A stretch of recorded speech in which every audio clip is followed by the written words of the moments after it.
all those individuals who would love to develop video games and also execution of game machines, this video is going to be rightly suiting for you, because in this video we are going to know about video game designer and how these people are being paid. Do not underestimate video game designers, because they are being exposed a lot to developing games and also understanding the machinery behind the game development. So in order to ace your professional life as a video game developer, you should make sure, or you can also consider video game designer as well.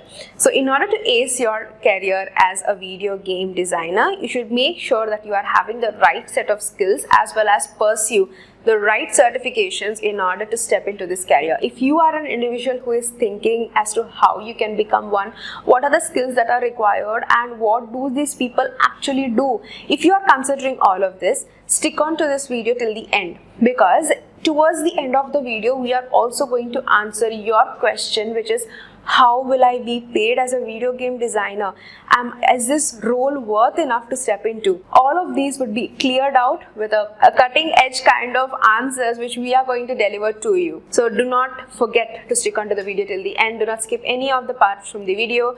And with that note, I welcome you all back to Freshers Now channel. We will be beginning with the introduction part, which is, what are these game designers or video game designers? What are they responsible for both foundational perspectives as well as execution implements of the game machines, and also alongside with that they would be equalizing that with the overall user experience as to how the user is finding the game as well as they are executing the game, finding out how the user would be enabling that game on a daily basis.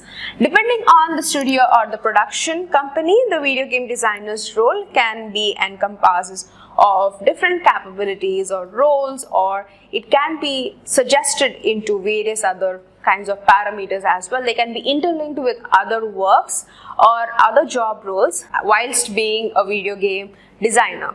So considering that, we would be heading over to the skills part, where you will be briefly understanding about the quick skill set that you need to develop. So some of them are C# programming language, user experience, Adobe Photoshop, game design, Microsoft Excel design, level design, and especially the organization skills, because you would be hell lot of working with so much other work, as well as with various other components of designing, as well as you would be also looking into how the user would find it. So in order to manage all of this, you need to have those organization skills to ace your career as a video game designer. And what does this person actually do? Apart from the definition part, we will be heading over to look what is the job role exactly speaking to you.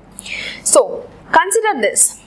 Video game designers would generally work to code programs on various other platforms, on gaming systems especially.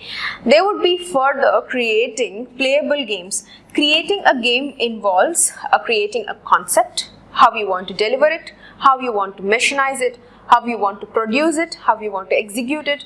All of these basic components are going to be aligned into the job role. So look into this part very carefully. Creating a game involves creating a concept. So you have to have a concept in your mind in order to put it out. And then you also have to have a storyline, so that you would know as to what are the levels that you want to include, what are the various other parameters that you want to include, what are the various other sections that you want to include. After that, you have to map it.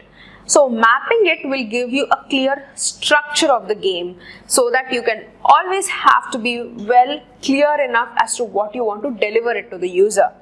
Out of it of the other games, you should also make sure that you are not copying other games or being very similar to other games. You should be very unique and map it accordingly. Put it down before the designer's team, and then they would be further helping you out with the development designers. They would be developing or generally working with creating flowcharts when creating the game's storyboard. So you might think this is all fun to do. Now this would be really fun to do if you are really interested being a video game designer. But if you are not really interested, please do not step into this role. I highly recommend it, because only the ones who are interested in becoming a video game designer would be able to understand the whole concept or the theory behind executing a game to the audience or the user. So, what are the different things that you need to become one?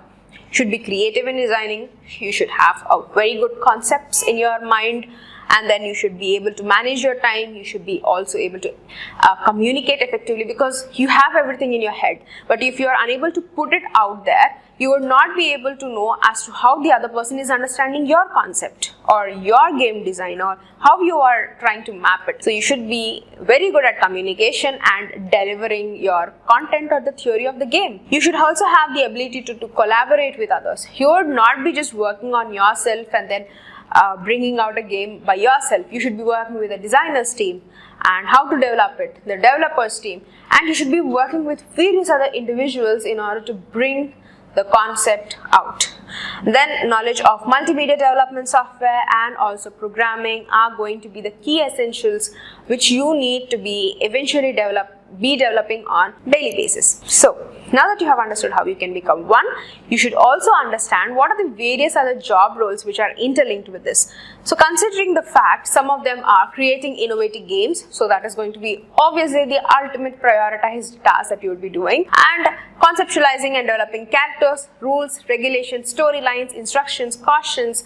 All of this is going to be aligned with the role. So you should be well aware as to how you are bringing out the development, how you are programming it, how you are bringing out the story, how you are mapping it, how you are producing it, how you are delivering the content, or how you are putting out the game on outside. So all of this has to be interlinked with the job role. Then pitching out the new game ideas to the executive and clients. However, you would be already working in an organization which would be having multiple client visits. Plus, you should also be aware of that you are working for a team or working for an organization. So you should be always ready with new concepts, delivering out new games for the audience.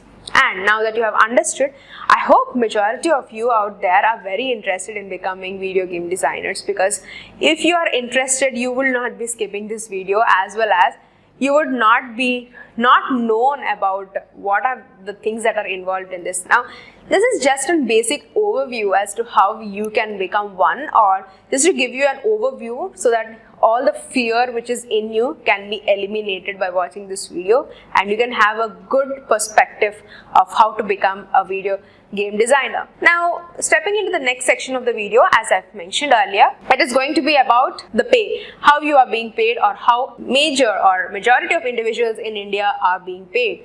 On an average basis, 5,30,000 per annum is the pay for a video game developer or a designer. So it's not an easy task, right? You need day-to-day hard work and day-to-day efforts to be put out there in order to put your concept and develop it and then bring it out. So a designer would be conceptualizing things, bringing out the theory. A developer is quite different, so they would be actually working on a higher end scale. So bringing out mere competentials between these two, the pay would be also different. Now this is going to be for a designer, right? So this designer, how is their professional life going to look like is something like this. Now this is a very huge difference, right? So from year 1 to year 4, there might not be a huge increase or a huge demand for video game designers, because that is just the start of your career. Eventually, when you put out your idea and then boom, with one snap, you can just make sure, if you are ensuring yourself that that is going to reach a hell lot of audience, then yes, you are going to elevate yourself eventually. Your career is going to be elevated within a snap of a finger. Now, considering the major perspective of your pay, this is just a pay by experience as to how first year and then year 2 and then year 4 is going to look like. And we are now stepping into how each location is paying you, so that you can understand, like, whichever part of the country that you're belonging to, you can have a clear idea before you step into an organization from that location. So in Mumbai, it is 6 lakhs per annum, almost 6,10,000 per annum. Now, crossing out all the average paces, this is considered to be a highest one. And then in Hyderabad, it is 5,30,000 per annum. And Bangalore, 7 lakhs per annum. You can see the difference by yourself. Mumbai is going to be 6, and then Bangalore, it is reaching out to 7. And then Pune, 8 lakhs per annum. See, eventually as you move from place to place. The demand of video game designers are much needed in our country. So you have to make sure that you are, eventually if you are having that thirst of becoming one, or if you have that passion to become one, you can start off right where you are.